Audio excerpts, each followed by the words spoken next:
slide down to the bracket.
Alright, so I jacked the car up, pulled the engine out, and now I'm dropping the rack. So I'm going to undo the tie rods and undid the power steering hoses and the little kind of U-joint that goes from this column to the rack.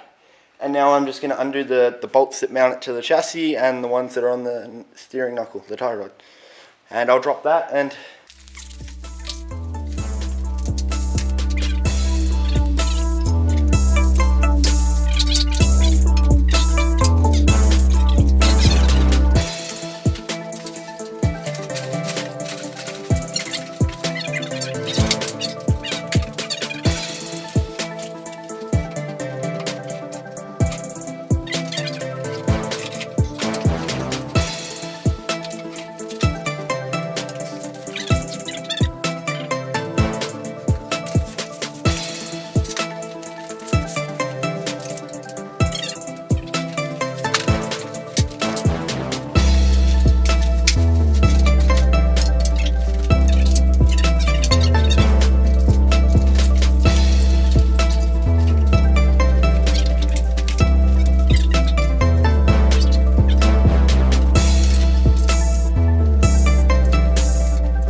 Alright, so what you're going to do is you're going to smack it right here on the end of the knuckle, and it'll, because it's tapered, it'll crack the taper loose, and it's tapered like that, it's tapered, so when you crack the taper loose it's going to want to fall out.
honestly, we should line the crank up with the centre of the car.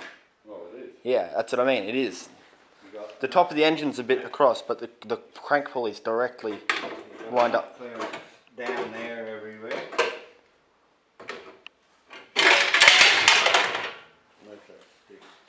What stick? This.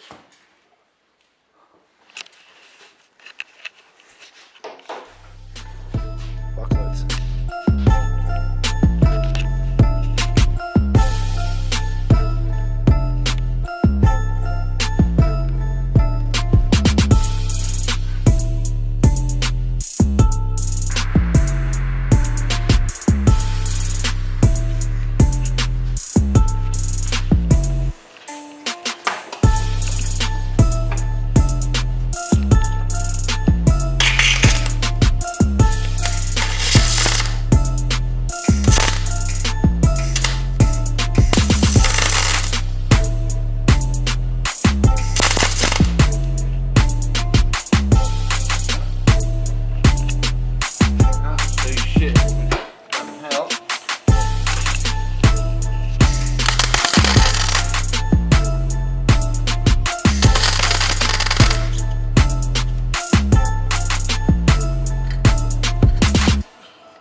Hold it.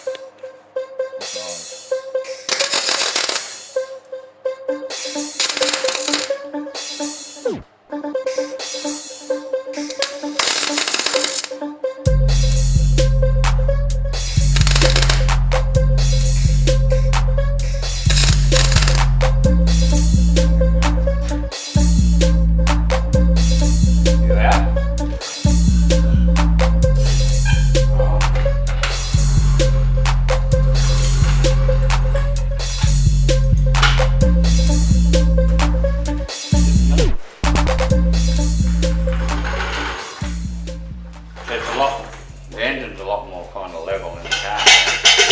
Now we're down on the ground. It's more level than the car. Well, more level in the car. Oh, okay.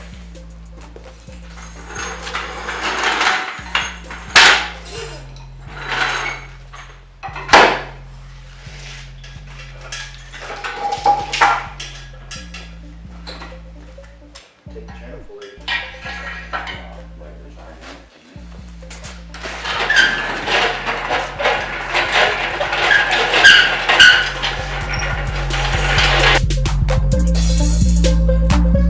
I got the headlights.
Alright, so we've been working away at this body damage for a while.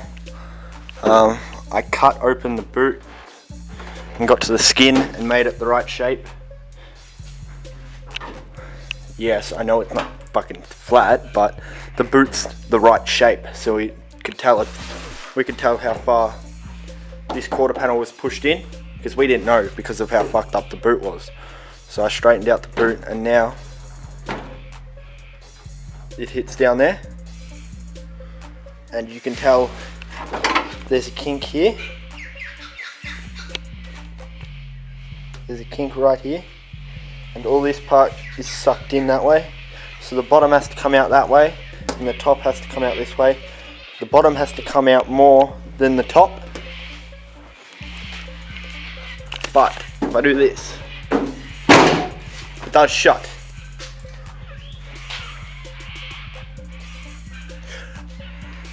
So if worst comes to worst, I'm just gonna fucking, well, I'm actually keeping this. I'm just gonna fucking bog the fuck over everything and just sand the fucking thing flat with a power sander and then paint it with house paint, because this is getting painted.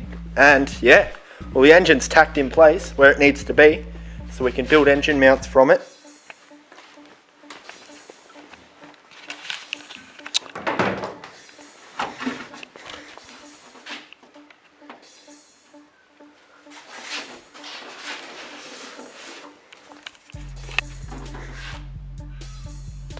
So yeah, the engine's in place, the gearbox is where it needs to be. Oh, Jesus. And it clears the bonnet. May not clear the ground, but it clears the bonnet. Yeah, that's all I'm doing this weekend. I know I didn't do that much.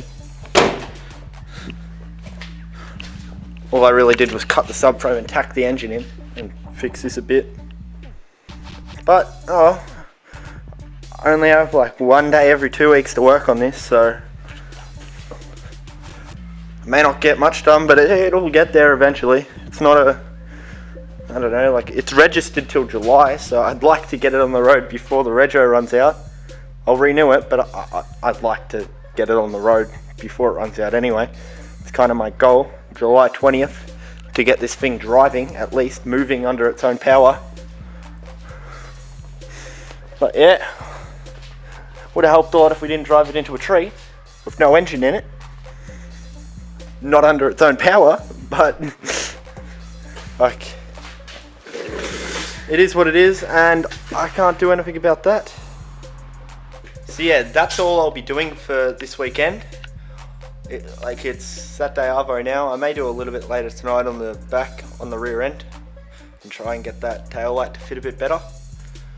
But that's nothing exciting. That's just fucking using the hydraulic porta power to push into the corner and push the fucking sheet metal around. Like, I'm not doing anything fancy. It's just blocks of wood, hammer, fucking hydraulic ram. You could even, like, it's basically a bottle jack with some attachments on the end. But it works. Like, it does its job. It's getting there. There's no steering rack in it anymore. I'm probably going to go with an S13 rack, just because of the amount of like rack spaces and stuff you can buy for them. You can't buy any rack spaces for Subaru racks. I can go with the front wheel drive rack that has a bit more movement, but it's not going to bolt in anyway. There's no cross member there, so we need to make a new cross member. So going with a different rack isn't, it's no different to going with the stock rack, because we have to build new mounts for any rack that we use. So I'll probably go for an S13 or an R32 rack, or even an R33, just they all have the same, or an S14. Just some Nissan rack that has a lot of rack spaces built for it, and there's tie rod end options, bump steer kits, that sort of shit, which I'll need because the rack will be so low. So it'll be like having a really slammed car, because on a slammed car the knuckle goes real high compared to where the steering rack is. So you've got, like, if you lower your car 4 inches, well, there's a 4-inch gap. Like, the steering arms used to be straight, and now there's a 4-inch incline that the steering arm has to go up to reach where the tie rod end mounts on the knuckle. So mine's going to be fairly stock ride height. I wanted to lower it, but I just can't. There's not enough ground clearance under the engine, and the rack being so low, if I lowered it, it'd be like lowering the car 8 inches and having the steering arms way up on a fucked angle, and bump steer would be terrible. It wouldn't drive right. So I have to keep it at stock height to keep the steering arms somewhat within QE of driving right. But it's nothing some stiff springs can't resolve. And it actually sits higher than it did when it had the Subaru engine in it. But then again, when I had the Subaru engine in it, had all its interior and parts in the engine bay. So all that's gone, but just with the gearbox and RB30 in it, it's still fucking monster trucking. I thought it would drop down a bit, but it hasn't, so that's good. That means whatever coilovers I buy for it, hopefully won't be too far off when it comes to spring rates. Like, the front end hopefully won't be too much. I would say at the end of the day, like when it's all finished, I would say it would be about stock weight in the front end. But that's with a stripped interior and engine bay. So like, I've taken out all those parts and put in a heavier engine. So what I took out I'm making up for with a heavier engine. So some stock, well not stock, but like just any old coilover with the standard spring rates that they make, which is like, most of them are 8 kilogram, 9 kilogram and 10 kilogram fronts. And usually 1 or 2 kilograms less in the rear. I'm going to go same spring rate all over, so I was thinking 10 kilogram front, 10 kilogram rear. And yeah, I'll get to that when I get to it though, because we need to build a whole new subframe under the engine and mount the steering rack to it and build some engine mounts off the existing parts that are left of the cross member. But yeah, if you like this video, like I know there'll hopefully be a new video on this every 2 weeks or 3 weeks. I don't get to my dad's every 2 weeks. Sometimes it's 3 weeks, sometimes it's 1 week when I'm here between like staying down at my mum's house. But yeah, there'll be updates on this every 2 weeks ish, give or take a week. If you like the videos though, like them, comment on them, share, subscribe to my channel if you want to see more of it. So yeah, catch you guys later. I'll update you soon.